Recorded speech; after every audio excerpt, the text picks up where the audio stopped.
Halo semua, ketemu lagi pada sesi video kali ini masih terkait dengan topik entrepreneurship.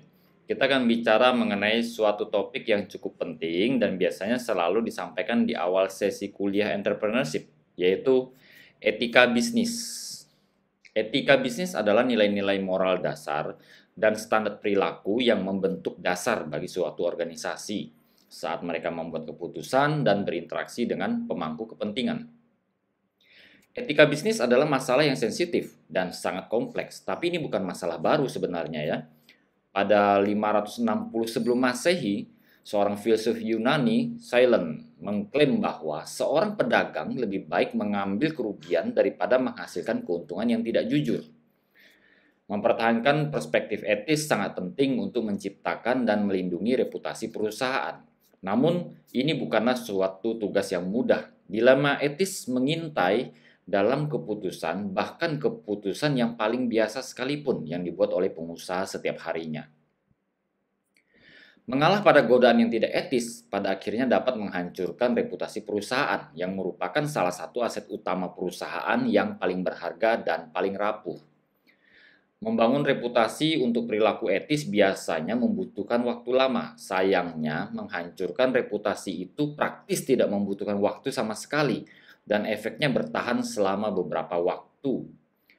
Berikut ini adalah 5 tanggung jawab dan etika bisnis utama yang harus dikelola dengan baik oleh setiap perusahaan, termasuk untuk usaha kecil dan menengah. Pertama, business responsibility to customers. Salah satu kelompok pemangku kepentingan terpenting yang menjadi perhatian utama pebisnis adalah pelanggannya. Membangun dan mempertahankan basis pelanggan setia bukanlah tugas yang mudah, karena membutuhkan lebih dari sekedar menjual produk atau layanan. Kuncinya adalah membangun hubungan jangka panjang dengan pelanggan. Perusahaan yang bertanggung jawab secara sosial akan menjaga kewajiban mereka untuk memenuhi setiap hak konsumen. Hak-hak utama yang harus diperhatikan oleh perusahaan bagi konsumen adalah hak atas keamanan. Hak atas keamanan adalah hak konsumen yang paling mendasar. Perusahaan memiliki tanggung jawab untuk menyediakan produk dan layanan yang aman dan berkualitas kepada pelanggan mereka. Kemudian hak untuk tahu. Konsumen memiliki hak untuk komunikasi yang jujur tentang produk dan layanan yang mereka beli dan perusahaan yang menjualnya. Dalam ekonomi pasar bebas, informasi adalah salah satu komoditas paling berharga yang tersedia. Pelanggan sering bergantung pada perusahaan untuk informasi yang mereka butuhkan untuk membuat keputusan tentang harga, kualitas, fitur, dan faktor lainnya. Akibatnya, perusahaan memiliki tanggung jawab kepada pelanggan untuk jujur dalam iklan mereka. Kemudian hak untuk didengar. Hak untuk didengar dimaksudkan bahwa saluran komunikasi antara perusahaan dan pelanggannya berjalan dua arah. Bisnis yang bertanggung jawab secara sosial menyediakan mekanisme bagi pelanggan untuk menyelesaikan keluhan tentang produk dan layanan. Beberapa perusahaan telah membentuk lembaga khusus untuk menjawab pertanyaan dan keluhan pelanggan. Ada beberapa perusahaan yang lain membuat hotline pelanggan, nomor bebas pulsa yang dirancang untuk melayani pelanggan dengan lebih efektif. Saat ini banyak bisnis secara aktif memantau media sosial, mengamati keluhan pelanggan atau komentar negatif yang dibuat pelanggan tentang perusahaan atau produk layanannya, dan kemudian mereka menanganinya dengan segera. Hak untuk memilih, hak melekat pada sistem perusahaan yang bertanggung jawab adalah hak konsumen untuk memilih di antara produk dan layanan yang tersedia. Perusahaan yang bertanggung jawab secara sosial akan membuka persaingan antar produsen seluas-luasnya, sehingga konsumen berhak untuk memilih produk mana yang akan mereka beli. Tanggung jawab berikutnya adalah business responsibility to investor. Yang utama tentu perusahaan memiliki tanggung jawab untuk memberikan investor pengembalian yang menarik atas investasi mereka.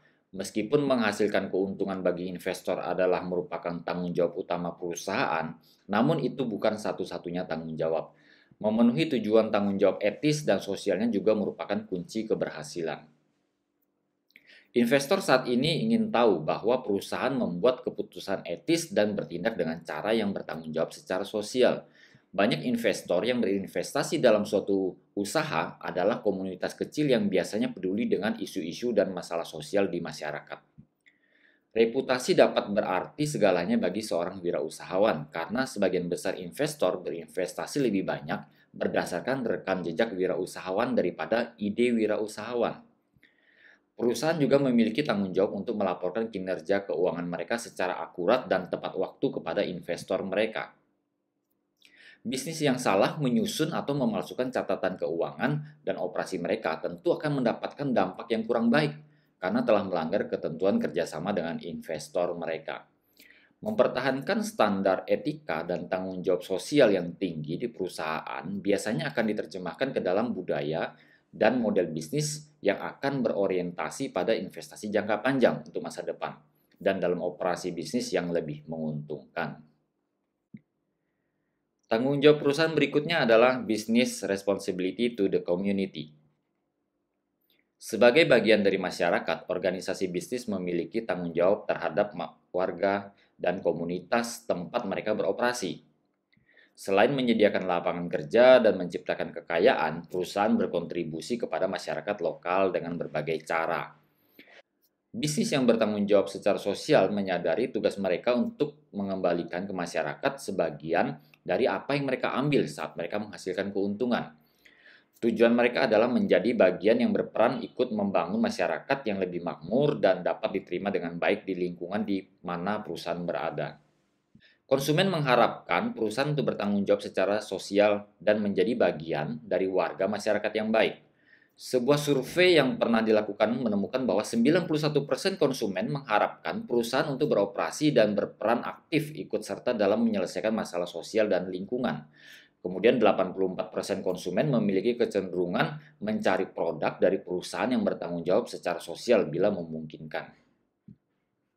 Berikut ini hanya beberapa contoh cara para pebisnis kecil merealisasikan bentuk kepedulian mereka untuk bisa memberikan kembali sesuatu yang berharga kepada komunitas mereka.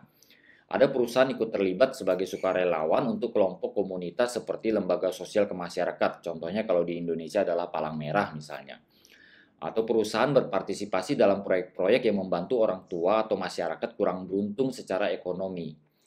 Bahkan perusahaan dengan dana terbatas masih bisa terlibat dalam pengembangan program pendidikan di sekolah, seperti pengembangan program kewirausahaan dengan membagikan pengalaman bisnis dan pengetahuan yang sudah dimiliki ke masyarakat.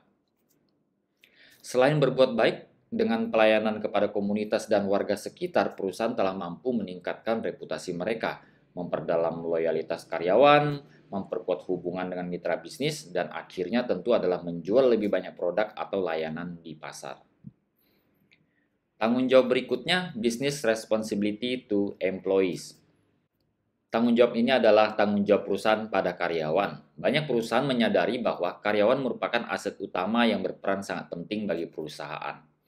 Adalah umum bagi para manajer untuk mengatakan bahwa karyawan mereka adalah sumber daya mereka yang paling berharga. Tetapi yang benar-benar hebat adalah mereka yang memperlakukan mereka seperti itu. Karyawan yang berada di jantung peningkatan produktivitas dan sering mereka menambahkan sentuhan pribadi yang menempatkan gairah dalam pelayanan pelanggan, singkatnya karyawanlah yang berperan sangat banyak untuk bisa menghasilkan keunggulan kompetitif yang unggul bagi seorang wirausahawan.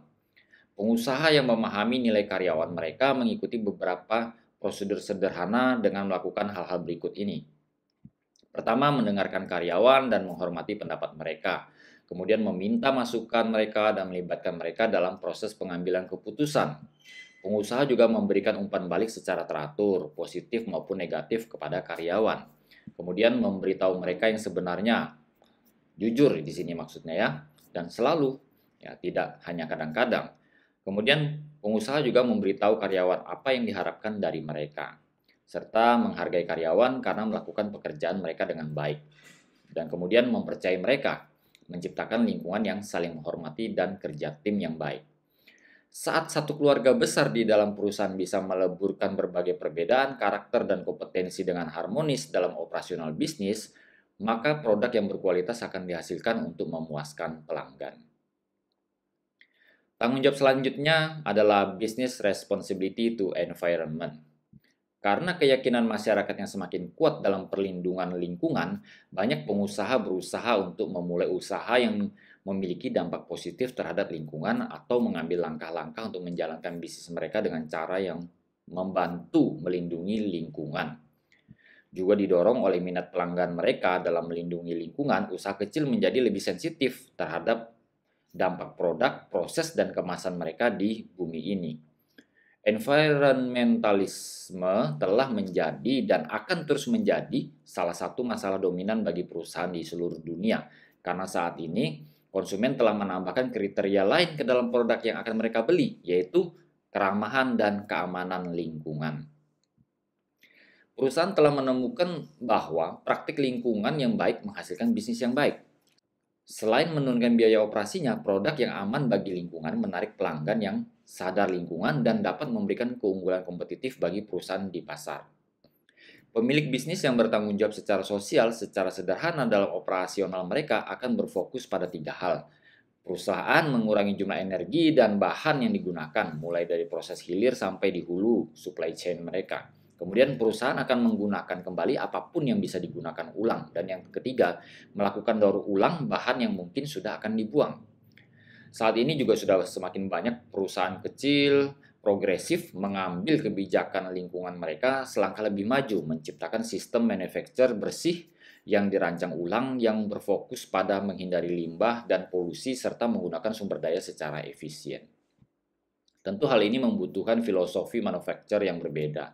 Perusahaan-perusahaan ini merancang produk, pengemasan, dan proses mereka dari awal dengan mempertimbangkan lingkungan, bekerja untuk menghilangkan bahan berbahaya dan produk sampingan, serta mencari cara untuk mengubah apa yang telah menjadi barang bekas menjadi produk yang dapat dijual kembali. Pendekatan ini tentunya membutuhkan evaluasi ekologis yang lebih detail untuk setiap bagian dari proses, dari bahan baku yang masuk ke produk hingga pembuangan atau penggunaan kembali kemasan yang digunakan. Baik, ini adalah 5 tanggung jawab dan etika bisnis utama perusahaan bagi seluruh stakeholder perusahaan. Dengan memahaminya, diharapkan kita para pelaku bisnis bisa menjalankan dan merasakan manfaat langsung dari langkah yang diambil. Terima kasih sudah menyaksikan video ini, semoga bisa bermanfaat bagi kita semua dan bisnis sukses berkembang jaya. Sampai jumpa di video berikutnya.